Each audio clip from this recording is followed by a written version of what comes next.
Surat cyber crime સેલની મોટી સફળતા. પાકિસ્તાનથી ઓપરેટ થતા કેબીસી લોટરી ફ્રોડના 2 આરોપીઓ આસામમાંથી ઝડપાયા. સુરત સાયબર ક્રાઇમ સેલે કે બીસી કૌન બનેગા કરોડપતિ લોટરીના નામે ઓનલાઈન છેતરપિંડી કરનાર ગેંગના 2 આરોપીઓને આસામ રાજ્યમાંથી ઝડપી પાડ્યા છે.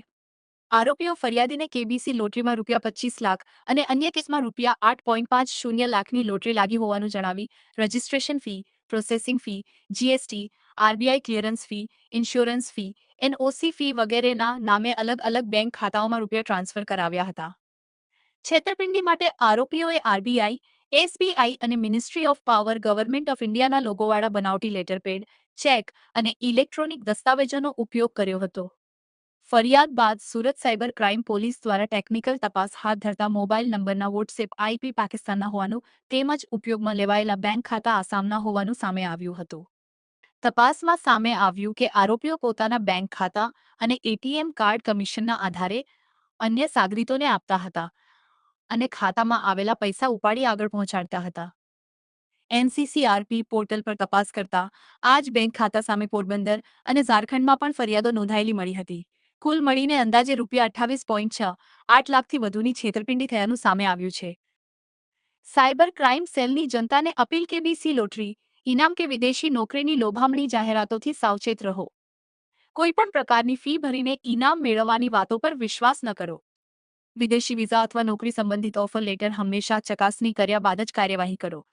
છેતરપિંડીની શંકા થાય તો તરત સાયબર હેલ્પલાઇન 1930 અથવા નજીકના સાયબર પોલીસ સ્ટેશનનો સંપર્ક કરો. SX24 ન્યૂઝ ગુજરાતી સાથે અશ્વિન ચાવડા, સુરત. પાકિસ્તાનથી ચાલતી કેબીસી લોટરી ફ્રોડના ગુનામાં 2 આરોપીઓને સુરત શહેર સાયબર સેલની ટીમ દ્વારા આસામમાં નાગાંવ ખાતેથી ઝડપી પાડવામાં આવ્યું છે. આ કેસમાં જે ફરિયાદી છે એમને 2 કોલ આવ્યું હતું અને એમ જણાવવામાં આવ્યું કે તમને કેબીસીમાં 25 લાખ અને 8.5 લાખ રૂપિયાની લોટરી લાગેલી છે અને આ રકમ લેવા માટે તમને ચાર્જ પેટે કુલ 13.5 લાખ રૂપિયા આપવું પડશે અલગ અલગ બેંક ખાતાઓમાં. અને એમ કહીને પછી એમની પાસેથી આટલા પૈસા લઈને છેતરપિંડી કરવામાં આવ્યું હતું. આ કેસની ટેકનિકલ વર્કઆઉટ કરતાં ખબર પડી કે જે ખરેખર બંને કોલ હતો તો એ વોટ્સએપ કોલ જે ફરિયાદી છે એમને પાકિસ્તાનથી આવેલું હતું અને પાકિસ્તાનથી અબ્દુલ્લા નામના વ્યક્તિએ કોલ કર્યું હતું.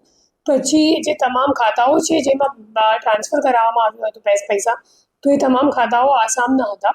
પછી આપણી ટીમ ત્યાં ગઈ અને જે અકાઉન્ટ હોલ્ડર છે નાગાંવમાં એઝાઝુલ હક, તો એમની ધરપકડ કરીને એમની જ્યારે પૂછપરછ કરવામાં આવી તો ત્યારે ખબર પડી કે મુઝફ્ફર અલી નામનો બીજો આરોપી છે જેમને આ ભાઈએ પોતાનું અકાઉન્ટ આપ્યું હતું અને પૈસા વિડ્રો કરીને પણ આ ભાઈને આપ્યું હતું. પછી મુઝફ્ફર અલીને શોધવાનો પ્રયત્ન કરવામાં આવ્યું ટેકનિકલ વર્કઆઉટ અને લોકલ પોલીસની મદદથી હ્યુમન ઇન્ટ પણ ગેધર કરીને ત્યાં લગભગ 7-8 દિવસ સુધીની આ ઓપરેશન ચાલી, જેમાં પછી મુઝફ્ફર અલીની ધરપકડ કરીને એમના ફોન જોવામાં આવ્યું તો ખબર પડી કે ખરેખર એમનું સીધું કોન્ટેક્ટ અબ્દુલ્લા સાથે હતું. એકચ્યુઅલી છે એમનું કોન્ટેક્ટ અબ્દુલ્લા સાથે જે પાકિસ્તાનનું રહેનાર છે અને જે પૈસા છે એ પણ એ લોકો વિડ્રો કરીને કેશ ડિપોઝિટ મશીન મારફતે અબ્દુલ્લા જે અકાઉન્ટ આપતો હતો એમને એમાં એ લોકો મોકલતા હતા. તો એમ કરીને આખી જે ઓપરેશન છે એમનું પર્દાફાશ કરવામાં આવ્યું છે.